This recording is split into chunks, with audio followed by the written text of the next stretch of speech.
Hey, what's going on, everybody? Welcome back to Upstate Speed Tests. We've got all the providers fired up and ready to go today. I tried so hard to get the drone in the air and get some drone footage for you guys of any of the towers around here, but once again, the weather is not cooperating. It's been snowing like every 5 minutes, as you can see now.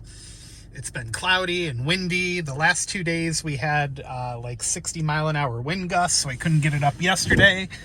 And then on the hill behind us over here, we have an AT&T site I've shown you guys before, and one of the taller macros in the area with everybody on it.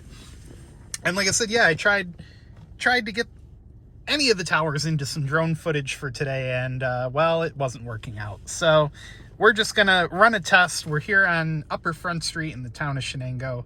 If you guys like the video, give it a big old thumbs up, hit subscribe down below. Later this coming weekend, I'm gonna be in East Rutherford, New Jersey at the American Dream Mall, which is right across the street from Giant Stadium and about 5 to 10 minutes outside of New York City. Don't quote me on that time frame. So let's start out with T-Mobile on top, AT&T on bottom. Today's video is brought to you by CircledIn. CircledIn.com lets you split the cost of a wireless family plan from major providers like Verizon, AT&T, or T-Mobile, and even from prepaid providers like Cricket or Google Fi. And now they've even added the capability for you to split the cost of a streaming service from places like Netflix, HBO, Hulu. Check them out at CircledIn.com. Thank you again for supporting the channel. And we'll run them together. So we got T-Mobile pulling close to a gig. The closest AT&T site that I've shown you guys before has DoD and C-band on it, as many of you know. And so yeah, wow, T-Mobile pulling 986 down, AT&T at 639, which is very respectable. Can't complain about those speeds. The site on the hill up there, I've never been able to get close to, but I have always suspected it to be T-Mobile just based on the way their signal propagates in the area. Someday, when it's not constantly snowing and killing my drone vibes, I'll get up there and get some video for you guys. So final results, 639 on the down, 42.7 on the up for AT&T. The loaded and unloaded ping times are actually really respectable for T-Mobile. In my area, T-Mobile's usually close to 100 unloaded and 1,000 on the loaded. So this is much better performance, and just goes to show you what a modernized site can do for you. Let's do one more set of tests here. Let's do coveragemap.com on both of these. Pardon my constant coughing. I feel really bad about it, but my throat gets really, really dry in the winter, and it makes me cough like a banshee. Anyway, here we go. T-Mobile on top, AT&T on bottom, as we did before. And we'll run the coveragemap.com test for both. The coveragemap.com test is made by Stenson, as many of you know. So we've got AT&T pulling close to the same results. T-Mobile a little slower on top, 40 millisecond ping. AT&T pulling a 63 millisecond ping.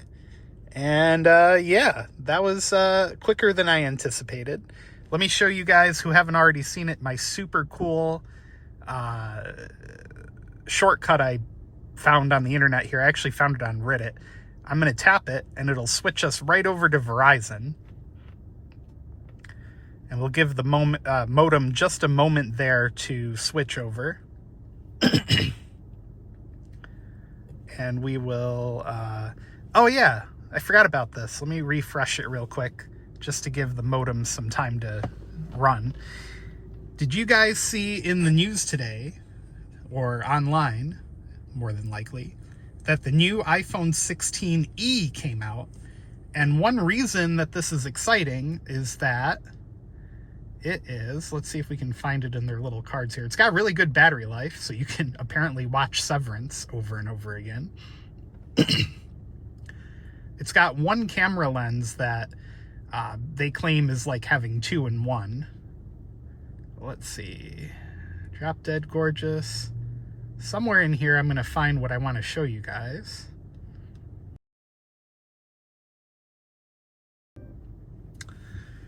Well, I'll keep looking for it while I talk, but basically this is the first, where is it? It's got to be in here somewhere. They say it's 80% faster than the iPhone 11. Well, duh, I would hope it would be 80% faster. The iPhone 11's old. But anyway, it's the first iPhone to use Apple's C1 modem, which is based on Apple Silicon. And they say it's the most power efficient modem out of any modem out there. And it includes all the features like the satellite connectivity and everything like that. They're not, okay. So I read in another news article today that Apple's not happy with the results of the C1 chip. So they're not really talking about it a whole lot. They did mention it in the keynote, but they're expecting their cellular modem efforts to really come to fruition around 2027 or 2026.